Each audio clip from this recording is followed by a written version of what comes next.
Okay, hi everybody. David Fogel back with you, CEO of the Symphonina Foundation, and back with another Symphonina Foundation podcast. It's a busy week already. We had John Jetter yesterday, conductor of the Fort Smith Symphony Orchestra in Arkansas, and today we've got the concertmaster of the Southern California Philharmonic, Jessica Haddy. How are you, Jessica? Good. How are you? Thank you for having me. Just up the road from us. Yes, in Laguna Beach. Up in Laguna Beach, which is always nice. That I have a friend who lives up there now. He's my old tennis buddy. He moved up there. And I miss him because I don't get on the tennis court as much these days. It was great when he was down here with me, but that's how life goes. But how long have you been up there, and how did you get into the concertmaster role at the Southern California Philharmonic? Oh gosh, I've been in Laguna Beach about 25 years. Okay. And about 10 years ago, an opening for the Southern California Philharmonic, the concertmaster position opened up, and I jumped at it. Even being a mom, of a 3-year-old, I still practiced quite a bit when I could, and so I had my chops up, and I had still been auditioning for other things, and then that's when I had this opportunity. And the symphony itself has really come a long way in the past 10 years, so I'm really grateful to be part of that organization. That's excellent. How often do you perform? So we have 5 concerts throughout the season. Then we'll do a Friday night and a Saturday night. So we have an October concert, October 24th and 25th, and then we have a December concert, and usually that's our Holiday Pops series, and then we hold another one with our young concerto winners, and they come and perform with us in March, April, and May. That's great. Okay, so you have a little time, you have a time in between to practice and get yourself going, and also do other things. Now, we'll come back to that orchestra thing for just a second, but I also want to mention, like, when you're not doing that, you're a regular performer at various resorts in the Orange County area, which is a completely different experience than performing with the symphony orchestra. So let me ask, what is it? It'd be an unfair question to ask you which you like more, because I'm sure you like both. But what do you like about both of them? Well, I like the Montage. That's just down the street. That's one of my favorite venues to play at. One of my favorite spots in Southern California here. And I like being creative, so I can take, pop music and perform with a guitarist, a pianist, or a harpist, and be able to play the popular music, but put it in that classical style. So guests love it because they are hearing Coldplay, but it sounds like beautiful on this classical violin, or Beatles. And so I have fun with that, and I've learned the art of improvising, and so I'll throw that in there, so I get to be a little free, get to spread my wings, and so that's fun, but not as challenging as classical music. Classical music's I'm always feeling like I'm being pushed. I'm always learning something new, and I think there was a famous cellist who was 96, and he was asked, why is he still practicing? He's like, because I'm still making progress. And it's true. Classical music, you can, I feel like that you can never reach, the ceiling. You could still keep growing, and there's so much repertoire out there for violin that I hope, that I'll be at the same age saying the same thing. We all aspire, and as we say at Christmas time, as kids from 1 to 92, but 96 is a kid too. You can keep going and have that childlike ambition. I think that's great. When you mentioned pop music, I had a note in my pre-notes here that you were in some music videos with Elton John and Sheryl Crow and Sting and maybe some other people. How did all that happen? I just had graduated from Cal State Long Beach, and my friend Nina, she was working with the director up in Hollywood, and she got the call for the Elton John video, and she said, you know what? You'd be perfect for this, but you still have to go through the audition process. So I showed up, and there was a bunch of actresses in the room, and luckily I got it, even though I was a musician. I won the audition. So that was really cool. That was filmed for the movie Mona Lisa Smile, and Julia Roberts was performing in that. She was starring in that movie. So if you watch the video at the end of that movie, in it I have a big beehive. They took my hair and made it a big beehive and lots of makeup. But that was a really cool. Yeah, his song that I performed to is called "The Heart of Every Girl." Right. And were you doing it as part of a group, or was it just you, or how did it go? It was a group. So it was like he was playing on stage in the video, and so it's like a big bandstand. There's another violinist, a friend of mine, Anna, who was performing with me. And they had a big, bass stand-up bass player. Of course, those were actresses behind us, but yeah, Anna was the one, the director said, "Hey, you know what? I love the look of you playing and actually playing. Do you have another violinist that you can call up?" And of course I did, working in the LA area. Yeah, and then from there, the director called me up and he's like, "I love working with you. Can you contract your friends to come and film another video with Sting and Sheryl Crow?" And this was their duo together.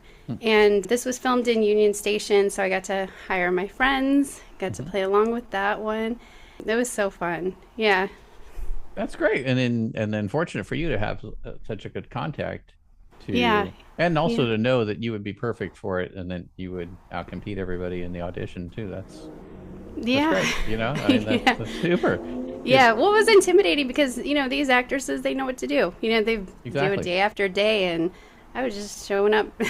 Well, you made it look Playing my easy then, I instrument. guess. That's Right? Yeah, yeah, yeah. that's okay. Now you also performed at Walt Disney Hall, and I've not performed there, but I have had the pleasure of sitting in the audience watching Julie Vivaldo, who's our principal clarinetist for the International Symphony Orchestra, perform there as part of the LA Symphonic Winds this last summer. It's a great Wow. hall. It's wonderful. Isn't it? It's incredible. Yeah, Yeah. tell us about your performance there. It was with Michael Tilson Thomas, MTT, Yeah. and we did Scheherazade, and I felt like when I was performing, I felt like every note I played on that stage, the acoustics are so amazing in that hall that the person in the very back row would be able to hear if I played one wrong note. So it felt like, okay, I got to be on it. This is amazing. So that was a great experience. It probably wasn't improv, so you can't get away with wrong notes, but No, no. so I think Miles Davis said it's not a wrong note until it's wrong on the second time, but you can build it, but right in that setting, but probably not. Would that be would you say that's the most prestigious hall that you've played? Have you played any other places that you'd like to mention?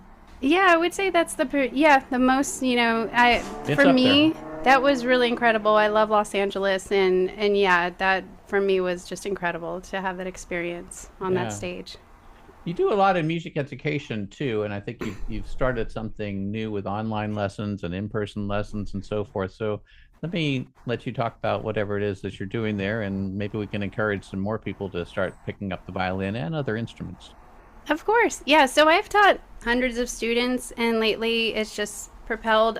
My story is that I restarted my violin training when my daughter was young, about 10 years ago. And I decided to go the Russian method route, and lots of technique, not lots of technical studies, and even changing the structure of how I was playing my violin.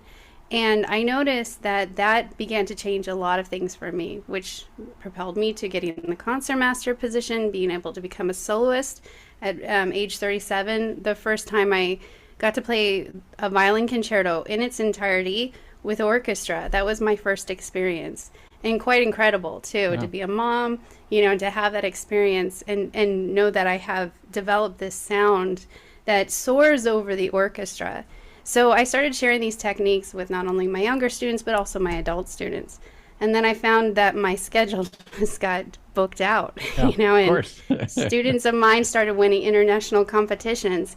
So then I decided to take it another approach because I wanted to keep, especially adults, accountable for their studies and know that I'm here, throughout the entire year, checking in on them, making sure that they're good. So I started the Haddy Music Strings Hub. And you can access the free training that I have. There's a free class that I set up online. Okay. That's at haddymusic.com/training. So basically, this is a little community that I've put together. I've created a roadmap to help you develop the sound that the little aha moments that I had in my training that I now show my students. So you're able to access this roadmap and then put it into your style of playing. So whether you're playing classical, say you just want to play Elvis or Beatles on the violin for your friends or family at dinners or parties, or even play jazz music. You can also incorporate this style of bowing and left hand technique into your playing to get a little more effortless playing, no tension, no scratchiness, anything like that. So you have that roadmap to help you to develop that sound. And then also I have coaching calls throughout the week too to help keep everyone accountable and growing, and what I've been seeing, faster results than ever with my adult students. Wonderful. And not only that, they love the community. They love seeing that it's not just them struggling. If they are struggling, they have someone else that, who has gone through that and can tell them, no, keep going, you're going to get through this, and it's all good. So it's just keeping everyone uplifted. And as adults, we need that. We need a community. We need to know that we're not alone going through this process. And I wish I had that when I was studying, because it was hard being a mom and trying to restart and trying to retrain. And so I'm glad that I have something like this to put out there and to help those who are just staring. Maybe they stopped the violin 20 years ago and raised a family, had a career, but I would say, like, now's the time to start, and don't stop, because it is inspiring. It's very emotionally supportive, and it just gives us, those little sparks of inspiration and little escapes from the hectic lifestyle we're living these days. Absolutely. What's the age range of the students that you have? Oh gosh. So I have about from age late 30s, and then the gentleman who was the first one who entered into my course, he's 78. Nice. Loves it. Yeah. Nice. Yeah, it's always been a dream of him to start, and he was searching for a teacher and actually got turned away from a teacher here in Orange County. I don't know why she turned him away, but I'm glad that he found this course, and he's just loving it. So. Maybe it's all for the best. Right. Yeah. Yeah. Sometimes when one door closes, another opens, as they say. Yeah. Yeah. It was a good one for him. He's very happy. I'm guessing that you recommend for all of your students that consistent practice across every day, let's say, if you can do it, is better than doing a lot of practice, let's say, just on the weekend. If you could be a weekend warrior student, that's not really a thing. But do you have any feeling about that?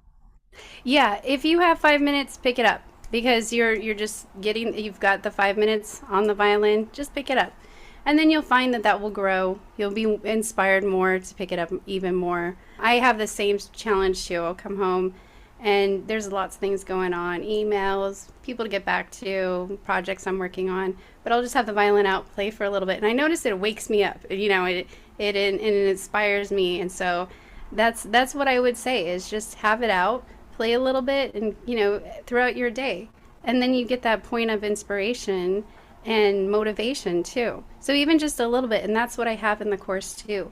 These little points, these little exercises, which just take minutes, rather than feeling like you need years or hours to play. You just need minutes. That's all.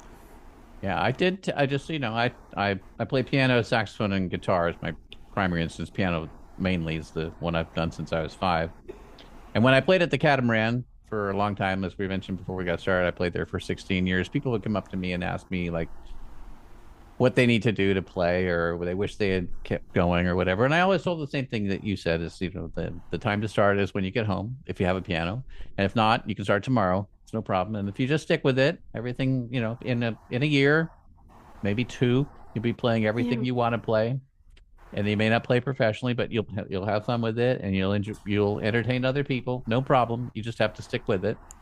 Yeah. I had 4 months of the violin. I have to tell you, it's a very difficult instrument.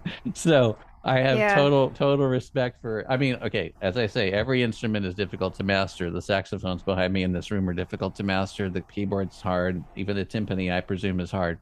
Violin is very difficult for me, and I did take 4 months to have a better appreciation of what it's like to play it, and especially to write, compose orchestral music for it. But I think it's true that if you get through those, I probably quit right at the wrong time, because I have a feeling like I would have just gotten to vibrato and getting a better tone, and that probably would have accelerated my interest in continuing it. I think you're nodding, so you're probably like, right, David, you should have kept going.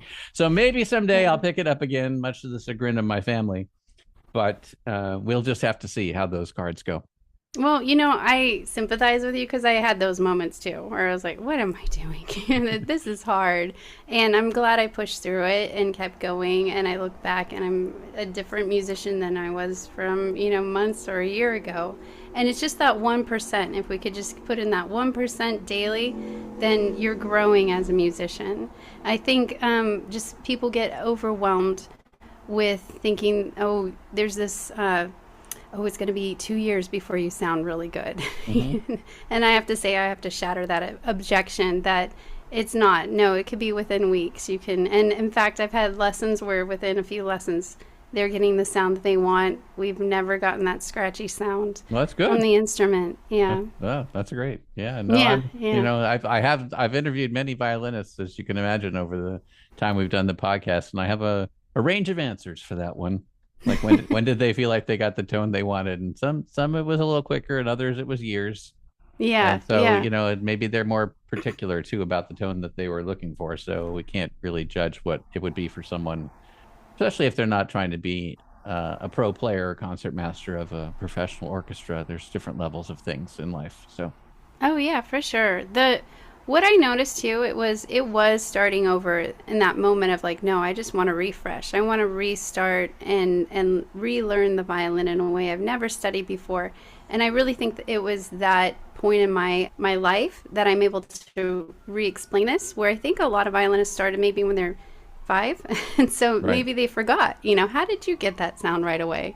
And so that's what I appreciate and am able to share with adults. What other Yeah. advice do you have for people, maybe they're young or older, getting into music if they do want to be serious about having a professional career as opposed to, let's say, just having the enjoyment of it? What I would say is make sure you're constantly studying. Maybe find a mentor, someone you feel comfortable with that may have a roadmap for you that you can see, you can measure your progress. And that's something that I had and that I share with my students. And having that access, someone you can talk with, and then constantly showing up to and making sure that you're playing for them, and that you're growing weekly too. That's very helpful. That's something I've never let go of because I feel like I love the weekly progress. I love checking in with my mentor and making sure that I'm still being held accountable, Yeah. that I'm practicing, that I'm growing each week and asking those questions and trying to shatter through anything that's frustrating or and keep growing too as a musician, as an artist. So there's different programs, students can get into. Again, now that we have this Zoom these days, you can jump online with a mentor that's in a different state or Right. maybe a different country, right? So Yeah. this is what's so wonderful about the internet these days. Yeah. What do you think about videoing yourself, recording yourself, and watching yourself? It's essential. I mean, you think of photographers, right? If they're taking pictures, they develop their film. We as musicians need to do the same, right? Yeah. Imagine those are your photos. We need to record, we need to hear back how we sound, and you'll find that we are our worst critics, and it's good to hear that because you might in real time adjust your intonation. That's a secret I'll share here on the podcast. I would record my practice sessions, my lessons, and listen as I was driving in the car, and I'd hear, oh yeah, he's right. The intonation's a little off. So I was beginning to find the center of the pitches and get that clarity of the intonation, and hearing when I was too tight. Oh yeah, okay, my thumbs were too tight. That's what I need to adjust. So you'll find that just listening back, you learn quite a bit about what you need to change. And probably watching yourself too, right? I do that for saxophone, and you can kind of see if I don't have this issue, at least as far as I know, but with having tight shoulders and things like that. But a lot of players do. So Yeah. if you can watch your own ergonomics, it can help you both play better and also prevent injuries, in the long run. Exactly. Yeah, especially working with adults.